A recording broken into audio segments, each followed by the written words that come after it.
सास नंबरी बहू 10 नंबरी। पूरे घर में मालती देवी का हुक्म चलता था। अपनी बड़ी बहू को वो टीवी के रिमोट की तरह कंट्रोल करती थी। चलो, देर हो रही है।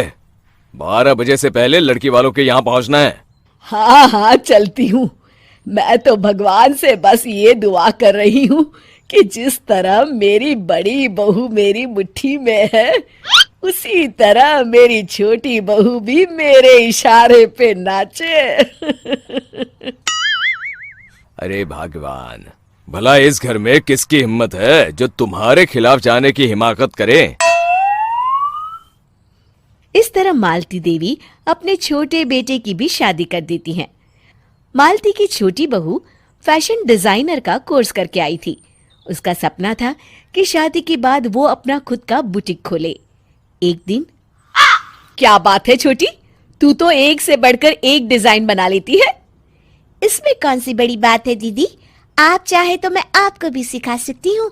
हाँ, फिर हम दोनों मिलकर एक बुटीक खोल लेंगे। लेकिन दीदी, उसके लिए तो बहुत पैसे लगेंगे। हाँ तो क्या हुआ, पैसे माँ जी से ले लेंगे। हाँ हाँ, मेरे पास तो पैसों का पेड़ है ना, तोड़ के तुम दोनों को दे दूंगी। मेरी एक बात अच्छी तरह समझ लो, मैं तुम दोनों को एक ढेला भी नहीं देने वाली। बड़ी आई बुटीक खोलने वाली। ये आप क्या कह रही हैं माँ जी? आप हमारी मदद नहीं करेंगी तो कौन करेगा? अरे अगर बुटीक खोलने का इतना ही शौक है तो अपने माँ बाप से पैसे क्यों नहीं मांग लेती? मेरे पैसों पर क्यों आंख गड़ाए बैठी हो तुम दोनों?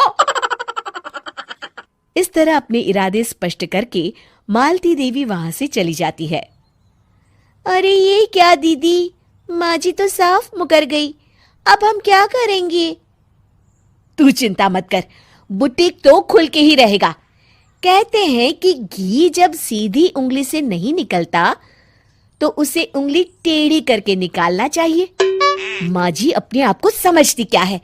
पूरी सोसाइटी जानती है कि माँ जी ने अपनी सास को घर से निकालकर उनकी दौलत पर कब्जा कर लिया है। हाँ दीदी, अब तो जैसे को तैसा करना पड़ेगा। फिर दोनों बहुएं मिलकर एक साजिश रचती हैं। एक दिन, अरे नालायक, जरा ठीक तरह से पैर दबा, बिल्कुल मजा नहीं आ रहा। खाने पीने में तो कोई कसर नहीं छोड़ती। तभी वहां बड़ी बहू हाथ में एक फॉर्म लेकर आती है। माँ जी, आपके लिए एक खुशखबरी है। सरकार सभी बुजुर्गों को हर महीने 10,000 रुपये पेंशन देने वाली है। अरे ये क्या कह रही है तू? क्या सच में मुझे हर महीने घर बैठे 10,000 रुपये मिलेंगे? हाँ माँ जी, दीदी सच कह रही है। कल टीवी न्यूज में इस बारे में बता रहे थे। बस आप ये फॉर्म पढ़ के इसे भर दीजिए और अपने दस्तखत कर दीजिए। मैं इन्हें ले जाकर जमा करवा देती हूँ।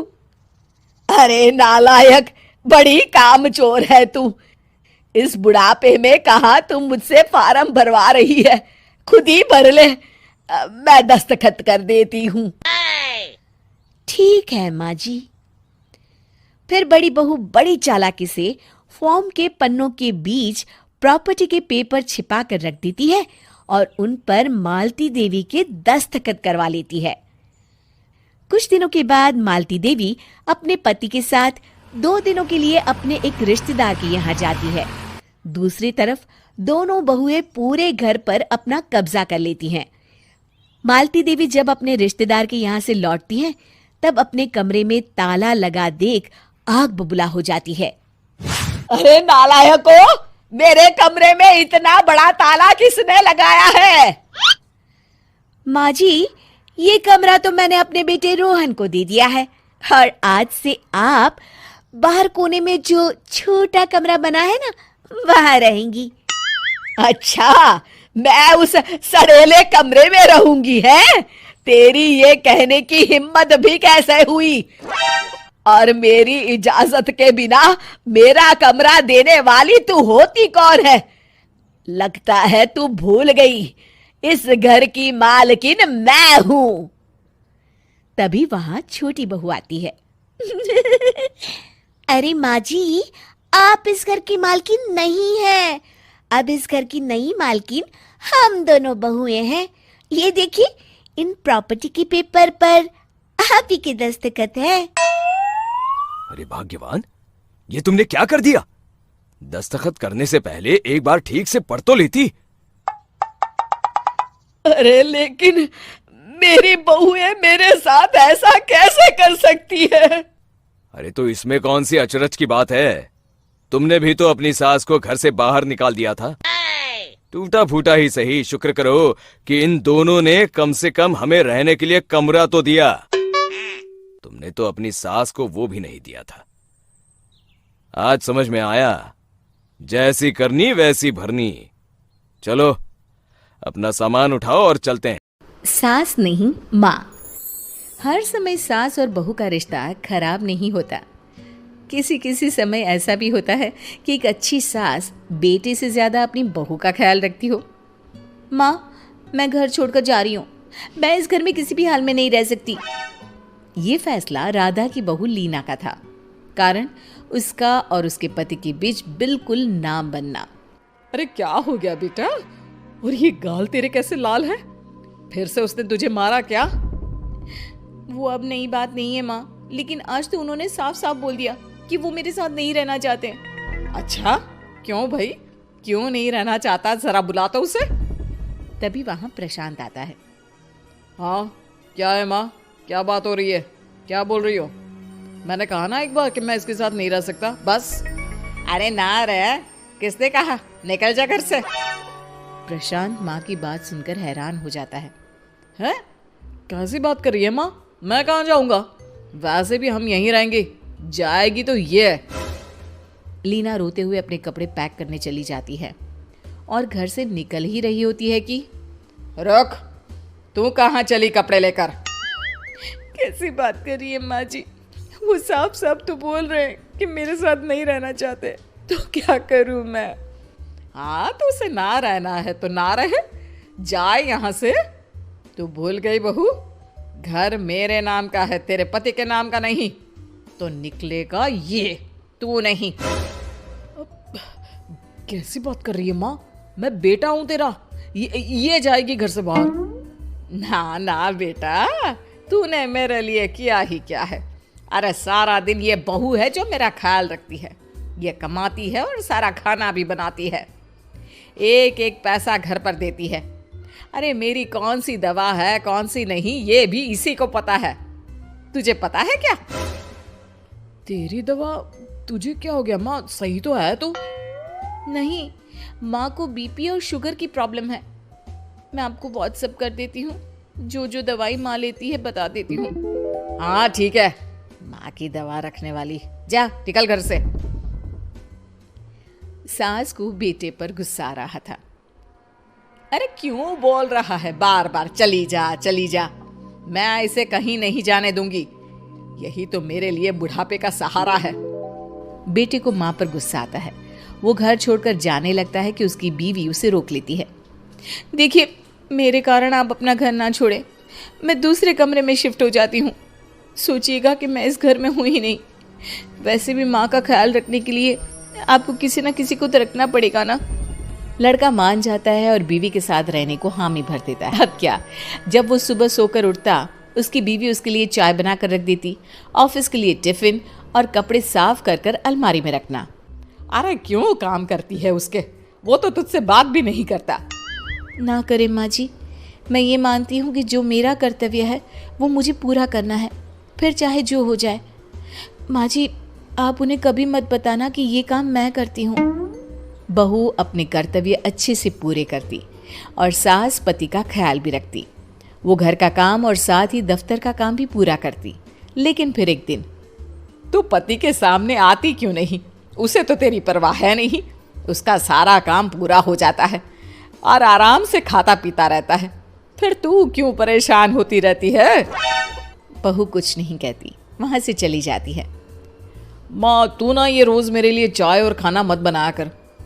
वैसे भी तू थक जाती होगी। अब मैं दूसरी शादी कर रहा हूँ, अब तुझे ज्यादा परेशान होने की जरूरत नहीं है। माँ को बेटे की बात बिल्कुल अच्छी नहीं लगती। वो उसे शादी के लिए मना कर देती है। अरे तेरी बीवी जिंदा है, ना ही तेरा तलाक हुआ है। वो तेरे साथ रहती है, फिर तुझे क्या जरूरत है दूसरी शादी करने की? माँ वो मुझे पसंद नहीं है, मैं उसके साथ नहीं रह सकता। उसे ना मेरी फिक्र है ना आपकी, मुझे उसके साथ नहीं रहना। बहू के कहने के कारण माँ बेटे से कुछ नहीं कह पाती। वो शांति रहती है, लेकिन फिर भी वो बेटे और बहू के बीच के झगड़े को समझने की कोशिश करती है। अच्छा बेटा ठीक है, ना रहे उसके साथ, लेकिन ये तो बता कि बहू में कमी क्या है जो तू उसे छोड़ रहा है? देख माँ, इतने दिन से वो मेरे साथ नहीं है, लेकिन मुझे उसकी कोई कमी फील नहीं हो रही। दूसरी बात, मुझे उसकी शक्ल देखना भी पसंद नहीं है। देखा है कैसे रहती है वो? अब सास को माजरा समझ में आ जाता है कि जरूर बेटे को दूसरी लड़कियां पसंद आ रही होंगी, तभी वो ऐसा कर रहा है। बेटे के जाने के बाद वो बहू को बुलाती है। बहू जो काम करके अभी किचन से निकली होती है, उसके सारे बाल बिखरे होते हैं। पास से मसाले की बू आ रही होती है और उसकी शक्ल से चमक भी चली गई होती है। कपड़े भी अस्त व्यस्त। बेटा तू खुद का ख्याल क्यों नहीं रखती है? माँ जी, वक्त ही नहीं मिलता, फिर आजकल तो ऑफिस घर से ही चल रहा है, तो क्या ख्याल रखना। ऐसा नहीं है बेटा, ऑफिस घर से चल रहा है तो खुद का ख्याल ना रखा जाए। अरे देख, दूसरी लड़कियों को कितनी स्मार्ट होकर रहती है। पर माँ जी, अब क्या जरूरत है, घर चल रहा है ना ठीक से, और क्या चाहिए। वैसे तो देखा जाए तो कोई जरूरत नहीं, लेकिन खुद के लिए जरूरत है। अरे खुद को 1 घंटा देना जरूरी है, क्योंकि निरोगी शरीर के लिए खुद का ध्यान रखना कोई फैशन नहीं है, जरूरत है। बहू को समझ में नहीं आता कि सास क्यों उसे ये सब समझा रही है, लेकिन बहू के काम के बीच में उसे उसके लिए कैसे समय निकलवाना है ये समझाने के लिए सास उसे अपने साथ ले जाती है। बहू, आज से हम दोनों योगा करेंगे, जिम जाएंगे, और हाँ, हेल्दी डाइट भी फॉलो करेंगे, साथ ही पार्लर भी चलेंगे। सास बहू दोनों मिलकर खुद को वक्त देना शुरू कर देती हैं और फिर कुछ ही महीनों में। क्या बात है बहू, तू तो पहचान में ही नहीं आ रही है, कैसे? सब आपकी मेहरबानी है माँ जी, सच्ची। मैंने खुद को बहुत इग्नोर कर दिया था, लेकिन अब लग रहा है कि मैं गलत थी माँ जी। सास और बहू बात कर ही रहे होते हैं कि सामने से पति आ जाता है। वो बीवी को देखता ही रह जाता है। हाँ, तो तू क्या कह रहा था कि तू दूसरी शादी करेगा? मैंने बहू से बात कर ली है। बहू, अब कल से तू जो इसे खाना बनाकर टिफिन देती थी ना, इसके सोकर उठने से पहले चाय रख देती थी, इसके कपड़ों से लेकर सारी चीजों का ख्याल रखती थी ना, वो छोड़ देना। कल से कोई और ला रहा है ये। बेटा समझ नहीं पाता कि उसकी बीवी इतनी प्यारी कैसे हो गई। अब बहू को क्या देख रहा है? तलाक के पेपर मैंने बनवा लिए हैं, और हाँ, ऊपर का पोर्शन भी खाली करवा लिया है। किराया देकर रहना शुरू कर देना अपनी नई बीवी के साथ। मैं तो अपनी बहू को नहीं छोड़ सकती। माँ, मैं भी नहीं छोड़ सकता अपना परिवार, मेरी बीवी और इस घर को। मुझे माफ कर दो आप लोग।